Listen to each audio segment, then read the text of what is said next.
எல்லாருக்கும் வணக்கம் மக்களே. எல்லாரும் எப்படி இருக்கீங்க? எல்லாரும் நல்லா இருப்பீங்கன்னு நம்புறேன். நான் உங்களில் ஒருவன் பேசுறேன் மக்களே.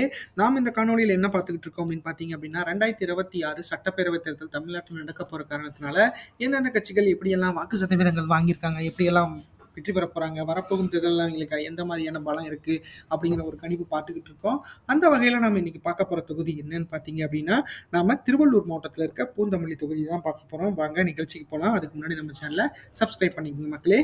பூந்தமல்லி தொகுதியை பொறுத்தளவுக்கு பார்த்தீங்க அப்படின்னா 11 முறை இந்த இடத்துல எலெக்ஷன் நடந்திருக்கு. இந்த 11 முறை எலெக்ஷன்களில் டிஎம்கே தான் அதிக முறை வெற்றி பெற்றிருக்காங்க. டிஎம்கே சார்பில் 1977, 1987, 1989, 2001 வெற்றி பெற்றிருக்காங்க. 2021 வெற்றி பெற்றிருக்காங்க. அதிமுக சார்பில் 2011, 2016 வெற்றி பெற்றிருக்காங்க. இந்திய நேஷனல் காங்கிரஸ் சார்பில் 1984, 1991, 2006 வெற்றி பெற்றிருக்காங்க. பாட்டாளி மக்கள் கட்சி 2001 தமிழ் தமிழ் மாநில காங்கிரஸ் கட்சியை சேர்ந்தவங்க 1996 இந்த இடத்துல வெற்றி பெற்றிருக்காங்க அப்படிங்கிறது குறிப்பிடத்தக்கது. ஆக மொத்தத்தில் 11 முறை எலெக்ஷன்களில் இந்த தொகுதியில் 4 முறை திமுகவும், 2 முறை அதிமுகவும், 3 முறை இந்திய தேசிய காங்கிரஸும், 1 முறை பாட்டாளி மக்கள் கட்சியும், 1 முறை நாம் தமிழ் மாநில காங்கிரஸ் கட்சி சார்ந்தவங்களும் வெற்றி பெற்றிருக்கிறாங்க அப்படிங்கிறது குறிப்பிடத்தக்கது. அடுத்து பூந்தமல்லி சட்டமன்ற தேர்தல் நிலவரங்கள் பார்த்துடலாம். அந்த வகையில் நம்ம எல்லா தொகுதியிலையும் 2 தேர்தல்கள் பார்த்துக்கிட்டு இருக்கோம். 2016, 2021. 2016 பொறுத்த மட்டும் பார்த்தீங்க அப்படின்னா இந்த தொகுதியில் ஏடிஎம்கே தான் ஜெயிச்சிருக்காங்க.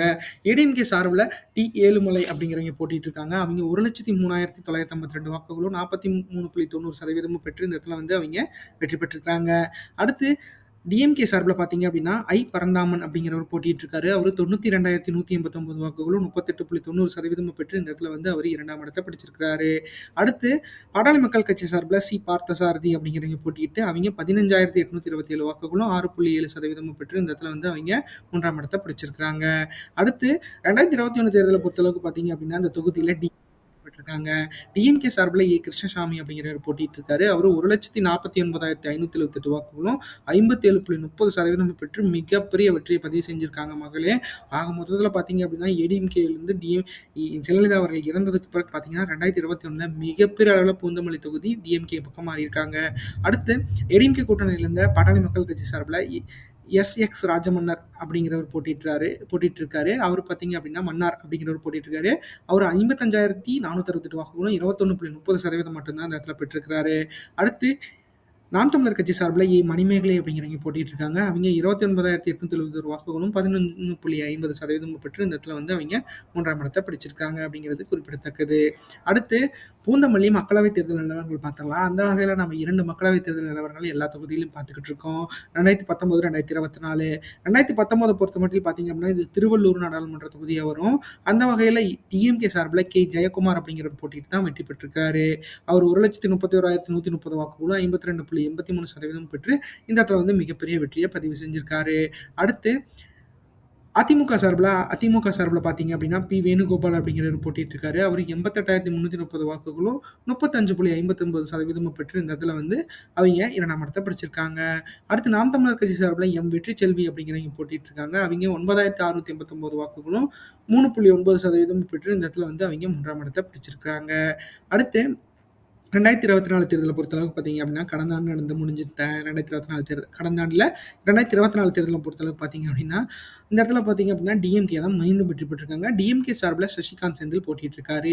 அவர் 1,48,524 வாக்குகளும் 59.84% பெற்று இந்த இடத்துல அவர் வெற்றி பெற்றிருக்காரு அப்படிங்கிறது குறிப்பிடத்தக்கது. அடுத்து ஏடிஎம்கே சார்பில் நல்ல தம்பி அப்படிங்கிறவங்க போட்டிக்கிட்டு 37,894 வாக்குகளும் 15.27% பெற்று இந்த இடத்துல அவங்க இந்த இடத்துல 3ஆம் இடத்துல இருக்காங்க. 2ஆம் இடத்துல பார்த்தீங்க அப்படின்னா என்டிஏ சார்பில் பாலகணபதி அப்படிங்கிறவங்க போட்டிட்டு அவங்க 39,524 வாக்குகளும் 15.92% பெற்று இந்த இடத்துல அவங்க 3ஆம் இடத்துல இருக்காங்க. அடுத்து நாம் தமிழர் கட்சி சார்பில் ஜெகதீஷ் சந்தர் அப்படிங்கிறவர் போட்டிட்டு இருக்காரு. அவர் பார்த்தீங்க அப்படின்னா 22,277 வாக்குகளும் 8.97% பெற்று இந்த இடத்துல அவங்க 4ஆம் இடத்துல இருக்காங்க அப்படிங்கிறது குறிப்பிடத்தக்கது. அடுத்தது பார்த்தீங்க அப்படின்னா பூந்தமல்லி தொகுதி 4 தேர்தல் நிலவரங்கள் பார்த்தலாம். அந்த வகையில் நம்ம 4 தேர்தல்கள் பொறுத்தளவுக்கு 3 கட்சிகள் பார்க்க போகிறோம். அதிமுக, திமுக, இந்திய தேசிய அதிமுக, திமுக, நாம் தமிழர் பார்க்க போகிறோம். அதிமுக பொறுத்தமட்டில் பார்த்தீங்க அப்படின்னா 2014 43.90%, 2019 35.59%, 2021 21.30%, 2024 15.27% பெற்று இந்த இடத்துல ஏடிஎம்கே சொன்ன மாரி தான் ஜெயலலிதா அவர்கள் வந்து இறந்ததுக்கு பின் பார்த்தீங்க அப்படின்னா, மிகப்பெரிய அளவுல வந்து இந்த இடத்துல வாக்கு சரிவு அவைங்க ஏற்பட்டிருக்கு அப்படிங்கிறது குறிப்பிடத்தக்கது. ஆக மொத்தத்தில எடப்பாடி அவர்களுக்கு பொறுத்தளவுக்கு பார்த்தீங்க அப்படின்னா, தென் மாவட்டங்களும், ஆ சென்னை சுற்றியுள்ள மாவட்டங்களும் மிகப்பெரிய அளவுல அவருக்கு ஒரு சவால் இருக்கு மக்களே. அதை எப்படி வந்து அவரு பார்க்க போறாரு, பண்ண போறாரு அப்படிங்கிறத பொறுத்திருந்து பார்க்கலாம். அடுத்து திமுகவ பொறுத்தமட்டில் பார்த்தீங்க அப்படின்னா, 2016ல 38.90%, 2019ல 52.83%, 2021ல 57.30%, 2024ல 59.84% பெற்று இந்த இடத்துல வந்து வாக்குகள் வந்து வெற்றி பெறும் அளவிற்கு இருக்கு அப்படிங்கிறதுல எந்த ஒரு ஐயமும் இல்ல. ஏன்னா, டிஎம்கேவ பொறுத்தளவுக்கு இந்த தொகுதியில மிகப்பெரிய அளவுல வந்து வாக்குகள் வந்து அவிங்க வச்சுக்கிட்டு இருக்காங்க அப்படிங்கிறது நம்மளுக்கு பார்த்தோன்னே தெரியுது. ஆக மொத்தத்தில அவிங்கள பொறுத்தளவுக்கு இந்த இடத்துல வெற்றி பெறும் சாத்தியக்கூறுகள் இருந்தாலும், மக்களோட மனநிலைமை எப்படி இருக்கு அப்படிங்கிறத பொறுத்திருந்து பார்க்கலாம். அடுத்து நாம் தமிழர பொறுத்தமட்டில் பார்த்தீங்க அப்படின்னா, அந்த தொகுதியில 2016ல 1.10%, 2019ல 3.9%, 2021ல 11.50%, 2024ல 8.97% பெற்று இந்த இடத்துல வந்து ஒரு குறைந்தபட்ச வாக்குகள் வந்து பெற்றிருக்கிறாங்க அப்படிங்கிறது குறிப்பிடத்தக்கது. ஆக மொத்தத்தில பார்த்தீங்க அப்படின்னா, அவிங்களுக்கு மிகப்பெரிய அளவுல சவால்கள் காத்துக்கிட்டு இருக்கிறத நம்மளால உறுதியா சொல்ல முடியும். அடுத்து பூந்தமல்லி தொகுதி வாக்காளர்கள் நிலவரத்த பத்தி பார்க்கலாம். அந்த வகையில பார்த்தீங்க அப்படின்னா, நம்மளுக்கு மொத்த வாக்காளர்களா 3,48,034 ஆண்களும், அ அ 3,48,034 மொத்த வாக்காளர்கள் இந்த இதில பதிவு செய்யப்பட்டிருக்காங்க. அதில 1,69,692 ஆண்களும், 1,78,276 பெண்களும் இந்த இதில வாக்காளர்களா பதிவு செய்யப்பட்டிருக்காங்க அப்படிங்கிறது குறிப்பிடத்தக்கது. 3ஆம் பாலினத்தவர்கள் 66 பேர் இந்த இடத்துல வாக்காளர்களா பதிவு செய்யப்பட்டிருக்காங்க அப்படிங்கிறது தெரியுது.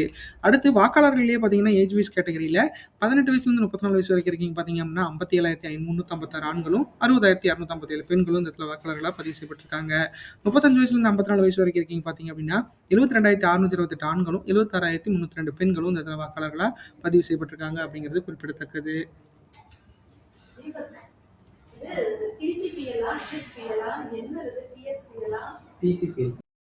அடுத்து 35 வயசுலேருந்து 54 வயசு வரைக்கும் இருக்கீங்க பார்த்தீங்க அப்படின்னா, 72,628 ஆண்களும், 76,302 பெண்களும் இந்த இடத்துல வாக்காளர்களா பதிவு செய்யப்பட்டிருக்காங்க. அடுத்து 54 வயசுலேருந்து 65 வயசுக்கு மேல இருக்கீங்க பார்த்தீங்க அப்படின்னா, 39,708 ஆண்களும், 41,717 பெண்களும் இந்த இடத்துல வாக்காளர்களா பதிவு செய்யப்பட்டிருக்காங்க அப்படிங்கிறது குறிப்பிடத்தக்கது மக்களே. அடுத்து பூந்தமல்லி தொகுதி வாக்குப்பதிவு சதவீதங்கள் கடந்த 8 தேர்தல்களில் எப்படியெல்லாம் நடைபெற்றது அப்படிங்கிறத பார்த்துடலாம். அந்த வகையில் 1989ல 67.30%, 1991ல 59.50%, 1996ல 61.50%, 2001ல 54.10%, 2006ல 60.70%, 2011ல 79.10%, 2016ல 76.60%, 2021ல 78.50% பெற்று இந்த இடத்துல வந்து வாக்குகள் வந்து நல்ல வாக்குகள் தான் பதிவாயிட்டு இருக்கு. அதே வந்து இந்த இன்னும் 100% பண்ணணும் அப்படின்னா, எல்லா மக்களும் வந்து கண்டிப்பா வந்து வாக்கு செலுத்த அவங்க போய் தான் ஆகணும் மக்களே. ஏன்னா வாக்கு செலுத்தினா மட்டும்தான் நல்ல வேட்பாளர்கள நம்மளால தேர்ந்தெடுக்க முடியும் அப்படிங்கிற ஒரு இக்கட்டான சூழ்நிலையில இருக்கோம். அத கண்டிப்பா நீங்க எல்லாரும் உணர்வீங்கன்னு நம்புறேன். அந்த வகையில 2026 தேர்தல் வாக்குப்பதிவு எதிர்பார்ப்பு சதவீதத்த பொறுத்தளவுக்கு பார்த்தீங்க அப்படின்னா, 78.07% வாக்குகள் வந்து பதிவாகறதுக்கு வாய்ப்புகள் இருக்கிறத நம்மளால உறுதியா சொல்ல முடியும். ஆக மொத்தத்தில பார்த்தீங்க அப்படின்னா, இத எப்படி நீங்க 100ஆ பண்ணுவீங்க அப்படிங்கிறத பார்க்கறதுக்கு தான் மிகப்பெரிய அளவுல ஆவலா இருக்கேன். பார்க்கலாம் அது எப்படி நடக்க போகுது, என்ன பண்ண போறாங்க அப்படின்ட்டு. அடுத்து பூந்தமல்லி தொகுதி வாக்கு எதிர்பார்ப்பு 2026 பொறுத்தமட்டில் எப்படி இருக்கும் அப்படிங்கிறத பார்த்துரலாம். அந்த வகையில இந்த தொகுதியில இந்த தடவ வெற்றி பெறுவதற்கு அதிமுகவுக்கு மிகப்பெரிய அளவுல பலம் இருக்கு. ஏன்னா அதிமுக பொறுத்தமட்டில் பார்த்தீங்க அப்படின்னா, அவிங்க கூட்டணி கட்சிகளோட மிகப்பெரிய அளவுல அவிங்க எதிர்பார்த்த கூட்டணிகள்லாம் வந்து சேர்ந்துகிட்டு இருக்காங்க. ஸோ அந்த வகையில பார்க்குறப்ப பார்த்தீங்க அப்படின்னா, இந்த தொகுதிய பொறுத்தமட்டில் 38.46%, 1,04,495 வாக்குகளும் பெறுவதற்கு வாய்ப்புகள் இருக்கு. அத வந்து ஏன்னா இபிஎஸ் அவர்கள பொறுத்தளவுக்கு பார்த்தீங்க அப்படின்னா, கூட்டணிகளோட இம்பார்ட்டன்ஸ வந்து மிகப்பெரிய அளவுல அவர் புரிந்து வச்சிருக்க காரணத்தினால, இந்த தடவ வந்து அவரு மிகப்பெரிய விட்டுக் குடுக்கறதுக்கு மனம் இல்லாம, கண்டிப்பா கூட்டணிகள சேர்த்துறதுக்கு அவர் வந்து ஆசைப்படுவாரு அப்படிங்கிறதுல எந்த ஒரு ஐயமும் இல்ல. அந்த வகையில இந்த கூட்டணிகள் வந்து பின்னாடி சொல்றேன்.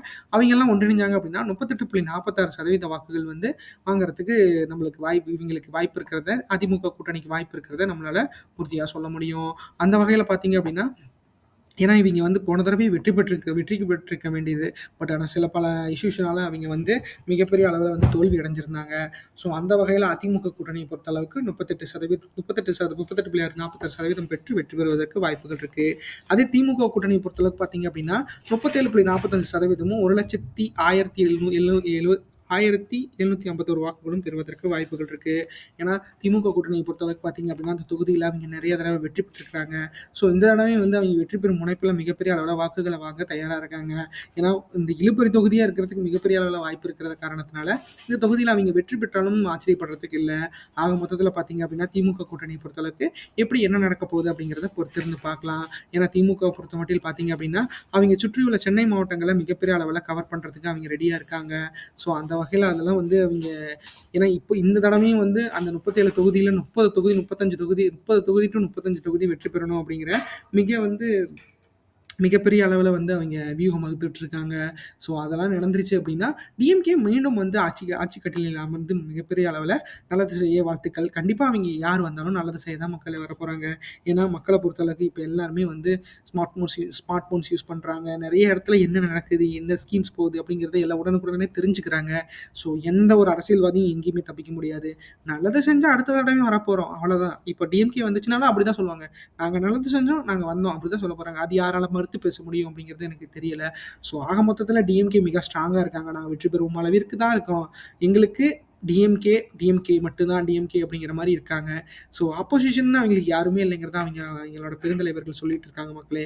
அதை இந்த 2026 தேர்தலில் ப்ரூவ் பண்ணதுக்கு மிகப்பெரிய அளவில் வாய்ப்பு இருக்கு. அடுத்து நாம் தமிழரை பொறுத்த மட்டும் பார்த்தீங்க அப்படின்னா 9.25% 25,132 வாக்குகளுக்கு மேலே பெறுவதற்கு வாய்ப்புகள் இருக்கு. ஏன்னா நாம் தமிழரை பொறுத்த மட்டும் பார்த்தீங்க அப்படின்னா அவங்க கொள்கை ரீதியாக தனிச்சு தான் போட்டிடுவாங்க அப்படிங்கிறது மிகப்பெரிய அளவில் அவங்க சொல்லிக்கிட்டு இருக்க காரணத்தினால கண்டிப்பாக அவங்க தனிச்சு தான் வந்து போட்டிடுவதற்கான சாத்தியக்கூறுகள் அதிகமாக இருக்கு. அப்படி தனிச்சு போட்டிட்டாங்க அப்படின்னா 9.25% வாக்குகள் வந்து கிடைக்க வாய்ப்பு இருக்கிறத நம்மளால உறுதியாக சொல்ல முடியும். ஏன்னா சீமானை பொறுத்தளவுக்கு பார்த்தீங்க அப்படின்னா சீமான் அவர்கள் மிகப்பெரிய அளவில் வந்து கூட்டணிகளை பற்றி அவர் விவாதிக்கிறது இல்லை. என் கூட்டணிகளை பற்றி அவங்க யோசிக்கிறாரா அப்படிங்கிறதே எனக்கு தெரியல. ஏன்னா அவரை பொறுத்தளவுக்கு பார்த்தீங்க அப்படின்னா ப்ரெஸ் மீட் வந்து எல்லா இடத்துலையும் கொடுக்குறாரு. ப்ரெஸ் மீட்டில் அவர் மிகப்பெரிய அளவில் ஸ்ட்ராங்காக இருக்கார்.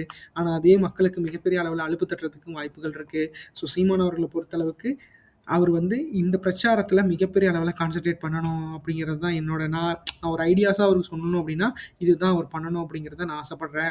ஏன்னா இன்னும் எத்தனை தொகுதி இருக்குது, தொகுதிகளை இன்னும் எவ்வளோ ஃபைனலைஸ் பண்ணணும், எப்படி வந்து நம்ம வெற்றி பெறுவதற்கான சாத்தியக்கூறுகள் இருக்குது அப்படிங்கிறத அவர் மிகப்பெரிய அளவில் ஆலோசித்து அந்த கட்சி நிர்வாகிகளோட மிகப்பெரிய அளவில் ஆலோசித்து மிகப்பெரிய வெற்றி அவர் பதிவு செய்யணும் அப்படிங்கிறது தான் என்னோட நோக்கம். கண்டிப்பாக அவர் அது பண்ணுவார் அப்படிங்கிறதுல எந்த ஒரு ஐயமும் இல்லை. அதை ஆனால் எப்படி பண்ண போகிறாரு அப்படிங்கிறத பொறுத்து தான் நம்ம வந்து இப்போ மிகப்பெரிய அளவில் நம்மளுக்கும் கேள்விக்குறியாக இருக்குது. ஸோ அது நடக்கிறதுக்கு வாய்ப்புகள் கடினம் அப்படின்னா அவருக்கு வந்து இன்னும் போராட வேண்டியதாக இருக்குது அப்படிங்கிறத நம்ம உறுதியாக சொல்லலாம். அடுத்து தமிழகத்துக்கு புது உறவாக இருக்க தமிழக வெற்றி கழகத்தோட நிலை பொறுத்தளவுக்கு பார்த்தீங்க அப்படின்னா 13.56% 36,843 வாக்குகளுக்கும் பெறுவதற்கு வாய்ப்புகள் இருக்குது. ஏன்னா தமிழக வெற்றி கழகத்தை பொறுத்தளவுக்கு பார்த்தீங்க அப்படின்னா அவங்க இப்போ தான் வந்து டெபியூட் தேர்தலை சந்திக்க போகிறாங்க. அவங்க டைரெக்டாகவே 2026 தேர்தலாம் சந்திக்க போகிறாங்க. ஏன்னா சீமான் அவர்களை பொறுத்தளவுக்கு பார்த்தீங்க அப்படின்னா அவர் 2011 ஆக்டிவாக இருந்தாலும் 2016 தான் அவர் வந்து ஃபஸ்ட்டு எலெக்ஷனை சந்திச்சார். ஸோ அந்த வகையில் பார்க்குறப்ப பார்த்தீங்க அப்படின்னா இது இப்போ வந்து டிவிகேக்கும் அந்த ஒரு பேட்டர்ன் தான் போயிட்டுருக்கு. ஸோ அந்த பேட்டர்னை வச்சு அவர் எப்படி ஃபாலோ பண்ண போகிறாரு. ஏன்னா விஜய் அவர்களை பொறுத்தளவுக்கு பார்த்தீங்க அப்படின்னா அவருக்கு ஒரு அறிமுகம் தேவையில்லை. ஏன்னா தமிழக மக்களை பொறுத்தளவுக்கு அவர் மிகப்பெரிய சூப்பர் ஸ்டாராக ஒரு இடத்துல இருந்திருக்காரு. ஸோ சினிமாவை பொறுத்தளவுக்கு அவர் மிகப்பெரிய அளவில் ஒரு பெரிய ஆளுமையாக இருந்த காரணத்தினால கண்டிப்பாக மக்களுக்கு மிகப்பெரிய அளவில் ஒரு விஷயத்தை அவர் கொடுக்கறதுக்கு தயாராக இருப்பார் அப்படிங்கிறதுல எந்த ஒரு ஐயமும் இல்லை. ஸோ அந்த வகையில் பார்க்குறப்ப பார்த்தீங்க அப்படின்னா இந்த தொகுதியில் அவர் பரிச்சயமாக இருக்க காரணத்தினால இந்த வாக்குகள் வந்து அவருக்கு கிடைக்கிறதுக்கு வாய்ப்புகள் இருக்கிறத நம்மளால உறுதியாக சொல்ல முடியும். ஆக மொத்தத்தில் அது என்ன எப்படி நடக்க போகுது என்ன பண்ண போகிறாங்க அப்படிங்கிறத நம்ம பொறுத்திருந்து பார்க்கலாம். அடுத்து 2026 தமிழ்நாடு தேர்தல் கூட்டணி எதிர்பார்ப்பு பொறுத்த மட்டும் பார்த்தீங்க அப்படின்னா இப்படி இந்த கட்சிகள் இணைந்தாங்க அப்படின்னா மேற்கூறிய வாக்குகள் வந்து கிடைக்கிறதுக்கு வாய்ப்புகள் இருக்கிறத நம்மளால உறுதியாக சொல்ல முடியும். அந்த வகையில் பார்த்தீங்க அப்படின்னா அதிமுக கூட்டணியில் பாஜக, பாமக, தேமுதிக, தமிழ் மாநில காங்கிரஸ்லாம் இருந்தாங்க அப்படின்னா 38.46% பெற்று வெற்றி பெறுவதற்கான சாத்தியக்கூறுகள் அதிகமாக இருக்கும் அப்படிங்கிறதுல எந்த ஒரு ஐயமும் இல்லை. இதில் ஆல்மோஸ்ட் நிறைய கன்ஃபார்ம் ஆயிடுச்சு. இன்னும் ஒரே ஒரு கட்சி மட்டும் இருக்குது. அது என்ன எப்படி நடக்குது. ஏன்னா தேமுதிகவை பொறுத்தளவுக்கு மிகப்பெரிய ஸ்டாண்ட் இல்லை அப்படின்னாலும் அவங்களுக்கு இருக்கிற அந்த 5 to 8% வாக்குகள் வந்து எல்லா தொகுதியிலும் அவங்களுக்கு கிடைக்கணும் அப்படிங்கிறது தான் ஏடிஎம்கே நினைப்பாங்க. ஸோ அந்த வகையில் ஏடிஎம்கே எப்படியெல்லாம் என்ன பார்ட்டிசிபேட் பண்ண போகிறாங்க அப்படிங்கிறத பொறுத்திருந்து பார்க்கலாம். ஏன்னா அதிமுக கூட்டணி பொறுத்தளவுக்கு பார்த்தீங்க அப்படின்னா மிகப்பெரிய அளவில் வந்து அவங்க பில்ட் பண்ணிட்டாங்க. அவங்க பில்ட் பண்ணிகிட்டே தான் இருக்காங்க. ஸோ இந்த பில்டிங் எப்படி அளவுக்கு வந்து ஸ்ட்ராங்காக இருக்க போகுது என்ன பண்ண போகிறாங்க அப்படிங்கிறத பொறுத்திருந்து பார்க்கலாம். அடுத்து திமுக கூட்டணியை பொறுத்தளவுக்கு பார்த்தீங்க அப்படின்னா, இந்திய தேசிய காங்கிரஸ், சிபிஐ, சிபிஎம், விடுதலை சிறுத்தைகள் கட்சி, மக்கள் நீதி மய்யம், மதிமுக போன்ற கட்சிகள்லாம் அவங்களோட 2019லேருந்து கூட்டணியில இருக்காங்க. ஸோ அந்த வகையில பார்க்குறப்ப பார்த்தீங்க அப்படின்னா, அவங்க கூட்டணிக்குள்ள மிகப்பெரிய அளவுல ஒரு ஒற்றுமை இருக்கிறத நம்மளால உறுதியா சொல்ல முடியும். இந்த ஒற்றுமையை வந்து மிகப்பெரிய அளவுல பில்ட் பண்ணி தான் 2021ல அவங்க ஆட்சிக்கே வந்தாங்க. ஸோ இந்த தடவ வந்து ஏன்னா மக்கள் நீதி மய்யம் வந்து அப்ப ஆட்சியில இருக்கப்ப இல்ல. ஸோ இப்ப வந்து அவங்களோட ஆடடா இருக்குங்காட்டி கொஞ்சம் வாக்குகள் வந்து அவங்களுக்கு கிடைக்கிறதுக்கு வாய்ப்புகள் இருக்கு. ஸோ அந்த வகையில பார்க்குறப்ப பார்த்தீங்க அப்படின்னா, திமுக மேல மிகப்பெரிய அளவுல கம்ப்ளைண்ட்ஸ்லாம் அதிகமா ரைஸ் ஆகல அப்படின்னாலும், இந்த மக்கள் வந்து இந்த ஆட்சி மாற்றத்த விரும்புறாங்க அப்படிங்கிறத மிகப்பெரிய அளவுல உணர்ந்திருக்காங்க. ஸோ அதுக்காக மிகப்பெரிய ஸ்கீம்ஸ் எல்லாம் வந்து இப்ப தான் வந்து ஒவ்வொண்ணா மு.க. ஸ்டாலின் அவர்கள் ரிலீஸ் பண்ணிட்டு இருக்காரு. ஸோ அந்த வகையில மிகப்பெரிய அளவுல இந்த இடத்த கவர்றதுக்கு அவர் வாய்ப்புகள் அதிகமா இருக்கு. ஸோ அது எப்படி நடக்க போகுது, என்ன பண்ண போறாங்க? ஏன்னா, திமுக கூட்டணிய பொறுத்தளவுக்கு இப்போ வரைக்கும் அவங்க சலனம் இல்லாம தான் மக்கள் இருக்காங்க. ஸோ அந்த அந்த என்னன்னா, எந்த ஒரு போர் வீரனுக்கும் தேவையான ஒரு எப்படி சொல்றது? ஒரு போர் வீரனுக்கு தேவையான நிதானம் வந்து டிஎம்கேட்ட இருக்கிறதுங்க அப்படிங்கிறது மிகப்பெரிய அளவுல இருக்கு. ஸோ அத வந்து அவங்க எப்படி யுட்டிலைஸ் பண்ண போறாங்க? அதான் ஒரு கமெண்ட் படிச்சேன். "எத்தனாயிரம் இலைகள் வந்தாலும் சூரியனை மறைக்க முடியாது" அப்படிங்கிறத நான் படிச்சேன். ஸோ பார்க்கலாம். அது எந்த அளவுக்கு உண்மை, எப்படி நடக்கும்? ஏன்னா அவங்களோட கான்ஃபிடென்ட் வந்து அ அவங்களோட கான்ஃபிடென்ட் எப்பயுமே எம்ஜிஆர் அவர்கள் இருந்த காலகட்டத்திலேயே நாங்க ஆட்சிக்கு வருவோம்னு 1980லயே சொன்னாங்க.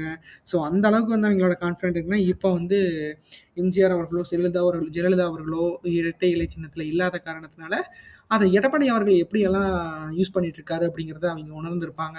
ஸோ கண்டிப்பா அவர பத்தி நல்லா உணர்ந்திருப்பாங்க. ஸோ அதெல்லாம் வச்சு பார்க்குறப்போ, பார்க்கலாம். அது என்ன நடக்க போகுது, எப்படி நடக்க போகுது அப்படின்ட்டு. அடுத்து நாம் தமிழர் பொறுத்தமட்டில் பார்த்தீங்க அப்படின்னா, தனிச்சு போட்டியிட்டாலும் 9.25% வாக்குகள் வாங்குறதுக்கு வாய்ப்புகள் இருக்கு. சீமான் அவர்கள பொறுத்தளவுக்கு கொள்கை ரீதியா அவர் தனிச்சு தான் போட்டியிடுவேன் அப்படிங்கிறது உறுதியா தெரிவித்த காரணத்தினால, கண்டிப்பா 9.25% வாக்குகள் கிடைக்கிறதுக்கு வாய்ப்புகள் இருக்கு. இந்த தொகுதிய பொறுத்தளவுக்கு.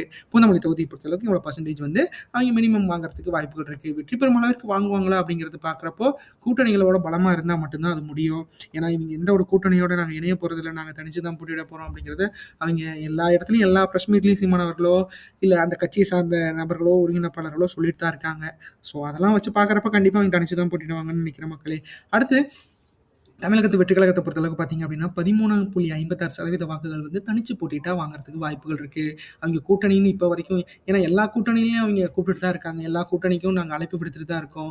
ஸோ அந்த வகையில யாரும் வந்து இணைஞ்ச பாடு இல்ல. ஸோ அத வச்சு பார்க்குறப்ப பார்த்தீங்க அப்படின்னா, தனிச்சு தான் இந்த தொகுதியில வந்து அவங்க போட்டியிடுவதற்கான சாத்தியக்கூறுகள் அதிகமா இருக்க காரணத்தினால, 13.56% வாக்குகள் வந்து வாங்குறதுக்கு வாய்ப்புகள் இருக்கு. ஒருவேளை கூட்டணி பற்றி யோசிச்சாங்க அப்படின்னா, அவங்க டிஎம்கேவோட செல்றது மிகப்பெரிய அளவுல 99% இருக்காதுன்னு நினைக்கிறேன். ஸோ அந்த 1% வந்து ஏன் வைக்கிறேன்னா, அது ஒரு காரணத்துக்காக தான். கண்டிப்பா அதுவும் நடந்துட்டாலும் மிகப்பெரிய அளவுல அதிசயம் தானே அப்படின்னு பார்க்குறப்போ, டிஎம்கேவோட டிவிகே இணையறது மிகப்பெரிய அளவுல கேள்விக்குறியா இருக்கு. அதே ஏடிஎம்கேவோட இருந்தாங்க அப்படின்னா, ஏடிஎம்கேக்கும் நல்ல வாழ்வு, அதாவது டிவிகேக்கு மிக மிக பெரிய நல்ல வாழ்வு இருக்க வாய்ப்புகள் அதிகமா இருக்கு.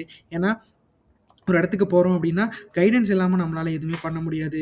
ஸோ அது ஏன் அதிமுக ஒரு கைடன்ஸா, இல்ல என்டிஏ கூட்டணி ஒரு கைடன்ஸா இருக்கக்கூடாது அப்படிங்கிறத விஜய் அவர்கள் தான் மிகப்பெரிய அளவுல யோசிக்கணும். அது அவர் தான் யோசிக்கணும். நாம இருந்தாலும் என்னோட சஜஷன் சொல்லிடுறேன். இந்த காணொளி உங்களுக்கு ரொம்ப பிடிச்சிருக்கும்னு நினைக்கிறேன் மக்களே. நம்ம சேனலை சப்ஸ்கிரைப் பண்ணுங்க, லைக் பண்ணுங்க, ஷேர் பண்ணுங்க, கமெண்ட் பண்ணுங்க. நம்ம ஒவ்வொரு நாளும் ஒவ்வொரு தொகுதி அப்படிங்கிற மாரி ஒரு காணொளி பண்ணிக்கிட்டு இருக்கோம். அது உங்களுக்கு எல்லாமே பிடிச்சு தான் இருக்கும்னு நினைக்கிறேன். ஏன்னா என்னை பொறுத்தளவுக்கு பார்த்தீங்க அப்படின்னா, எனக்கு தெரிஞ்ச விஷயங்கள் கண்டிப்பா எல்லா மக்களுக்கும் தெரியணும் அப்படிங்கிற ஒரு சின்ன ஒரு ஆசையில தான் நான் எல்லாமே பண்ணிட்டு இருக்கேன். அது உங்களுக்காக கண்டிப்பா பிடிக்கும்னு நம்புறேன் மக்களே. நம்ம சேனல் சப்ஸ்கிரைப் பண்ணுங்க, லைக் பண்ணுங்க, ஷேர் பண்ணுங்க. எதுவா இருந்தாலும் கமெண்ட்ஸ்ல தெரியப்படுத்துங்க. ஒரு சில விஷயங்கள் நான் நிறைய ஏன்னா எல்லாத்தையுமே கரெக்டா அக்யூரேட்டா பண்ண முடியுமான்னு எனக்கு தெரியல. ஆனா என்னால முடிஞ்ச அளவுக்கு நான் அக்யூரேட்டா பண்றேங்கிற நம்பிக்கையில நான் போயிட்டு இருக்கேன். நீங்க கண்டிப்பா எனக்காக சப்ஸ்கிரைப் பண்ணி எனக்கு மிகப்பெரிய அளவுல ஆதரவு தந்து மிகப்பெரிய அளவுல வந்து எனக்கு சப்போர்ட் பண்ணுவீங்கன்னு நம்புறேன். நன்றி.